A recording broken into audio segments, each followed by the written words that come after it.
Fue Joaquín Sabina, Los perros del amanecer, que como decíamos, consideramos por nuestra parte un poema, aunque él se llamaba versificador, realmente me parece que él, eh,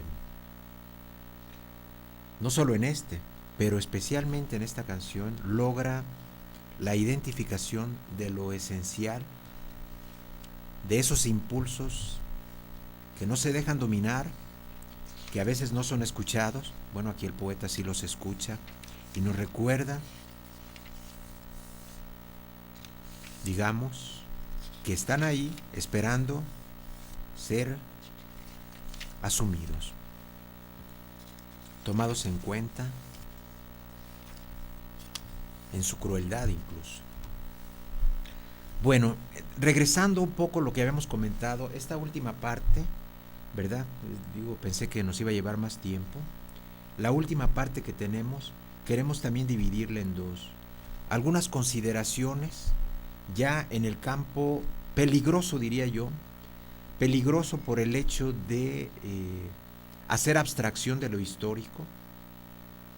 Cuando uno toma teorías fuera de contexto, el mismo Alberto Esladoña, en la conversación que tuvimos, en la participación de él, nos recordaba que hay que contextualizar, porque lo que fue ayer no es hoy, y que cuando Freud hablaba desde un campo donde había un perfil definido de educación que ha pasado a la historia, no definitivamente, y según vemos está dando también inclusive un rollback, como le dicen, un retorno por momentos de las peores tendencias que se vivieron en otro tiempo. Estamos acudiendo económica, social y políticamente a una especie de encuentro eh, regresivo de cosas que la gente pensó que habían quedado en el pasado. Vemos ahí la crisis europea, la incertidumbre que tienen incluso en el primer mundo sobre lo que va a pasar mañana, y ya ni se diga entre nosotros, donde aquellos veteranos, como un servidor, pensamos que estábamos realmente avanzando hacia formas de convivencia cada vez más civilizada, al fortalecimiento de instituciones más estructuradas en donde ya no tendrían lugar la impunidad, la extorsión, el crimen, y nos ha tenido que tocar en los últimos 20 años y de manera vertiginosa un retorno que es socialmente desolador, poniendo un panorama para los jóvenes y para los niños muy incierto, muy inseguro, que provoca mucho miedo y al que habrá que sobreponerse. Quizás esta participación en alguna medida ha querido encaminarse a eso, a tratar de identificar componentes que nos permitan abordar algunas cosas, formas de alentar renovadas esperanzas, pero también muy realistas en la práctica. Les decía entonces que quizás tengamos que regresar un poco al planteamiento del propio Freud sin descontextualizarlo. Roland Barthes decía, todavía ampliando sobre esto, que había que tener cuidado de instalarnos en el mundo de las esencias. Si entiendo bien su planteamiento, nos invitaba a no dejarnos seducir por teorías tan abstractas que pudieran parecer o pretender ser válidas en todo tiempo y espacio. La historia nos ha mostrado que necesitamos confrontar las teorías con la vida práctica, y es ahí a veces donde no encontramos nuestro lugar.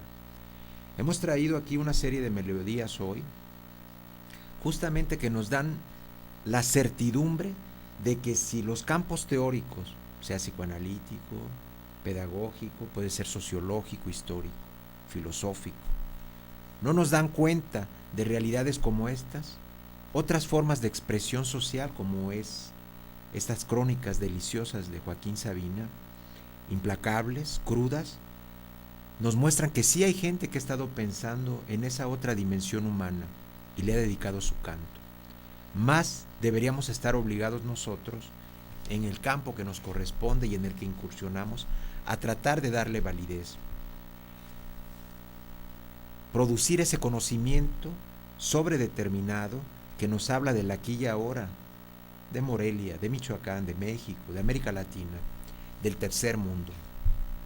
Ahí es donde parece que estamos nosotros un poco desfasados y estamos viviendo la pérdida vertiginosa de una conciencia que nos enriqueció en la década de los 70 y en parte de los 80, donde los problemas nacionales vivieron una fuerte tercermundización, entendida como la reflexión que desde los pueblos de un pasado colonial o neocolonial empezaban a surgir y a darle forma al propio rostro. Eso ha sufrido, digamos, un embate muy grande. Ahora está fuera de moda, por decirlo menos, es mal visto, cuando hubo otro momento en el cual parece que el rostro de nosotros empezaba a tomar presencia en las diferentes áreas disciplinarias y manifestaciones culturales.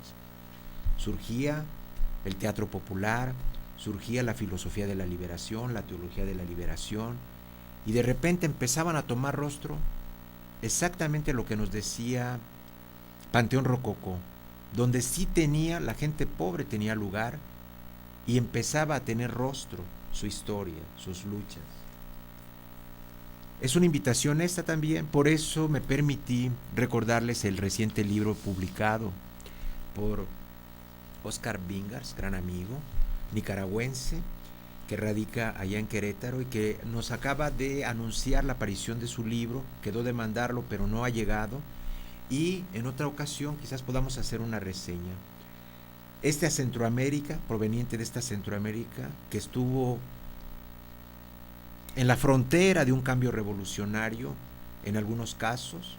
Estoy pensando particularmente en El Salvador, cambio abortado para que después nos sorprendieran los maras salvatruchas, una descomposición de procesos que alentaban una transformación radical, pero que parece que el desarrollo social tomó la ruta de un desarrollo reaccionario, con todas las lacras que lo acompañan.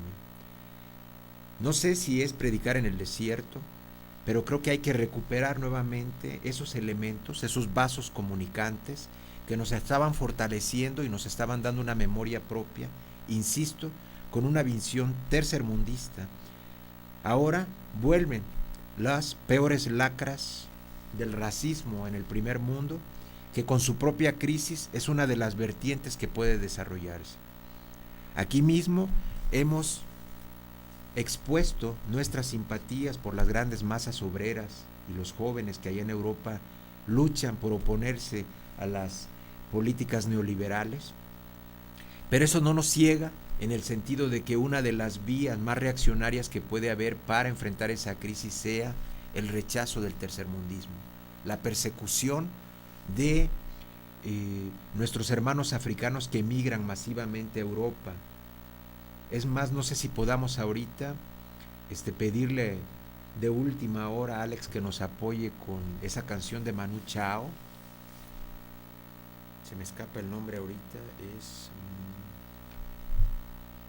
Desaparecido, y que pudiera ilustrar con otro cantautor esa experiencia también represiva, excluyente, que también forma parte de uno de los componentes lamentablemente omnipresente en algunas áreas del planeta, y especialmente de estos migrantes que van tras, no como lo dicen algunos, el sueño americano o el sueño europeo, van simplemente a buscar una forma de vivir y sobrevivir. Alex, ¿crees que lo podamos conseguir? Tú me dices. Esta parte que también nos ha colocado a nosotros como mexicanos con una especie de cabeza de Jano, esa ambigüedad donde lamentamos el trato que se da a nuestros connacionales en Estados Unidos, pero algunos sectores muy retrógrados se comportan de la misma manera con los hermanos que desde Centroamérica y Sudamérica tratan de pasar por nuestras fronteras. Es un llamado también para el hecho de que no compartimos, repudiamos tajantemente ese tipo de prácticas.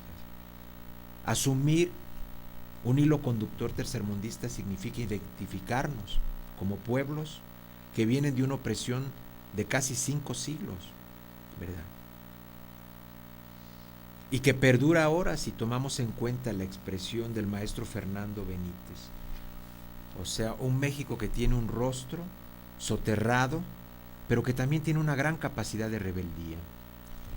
Quisiera compartirles algo anecdótico también que ocurrió hoy, cuando estaba pensando qué compartir en esta exposición, y por ahí un despertar inesperado a las 2:30 de la mañana, no sé por qué esa hora en el telecable lo pasan, estaban pasando la repetición de una entrevista muy conmovedora de Elena Poniatowska y el desaparecido Carlos Monsiváis, donde ellos empezaban a hablar un poco de su trayectoria, cómo era el México de su juventud, cómo empezaron a ser periodistas y cómo empezaron a comprender que ser de izquierda, que tener una posición crítica en periodismo significaba superar una serie de prácticas viciadas donde no había, digamos, una ética, un decoro, un amor y una pasión por la verdad dominante en el periodismo en México. Buenos periodistas ha habido, pero eran la excepción que no la regla. Ellos hablaron ahí de la noche de Tlatelolco, de Elena Poniatowska, de cómo entrevistaron a los presos de Lecumberri. Otro contexto que estaba perfilando un México distinto y una hermandad con los pueblos latinoamericanos que, como digo, se ha ido opacando. Ahora son las masas multitudinarias, ¿verdad? Los grupos multitudinarios que huyen de sus países desde Asia, África, Rusia, México, todo Centroamérica, Sudamérica, en busca de una tabla de salvación y encuentran el repudio, el rechazo, en el trayecto la muerte. ¿Tendremos eso, Alex? Adelante.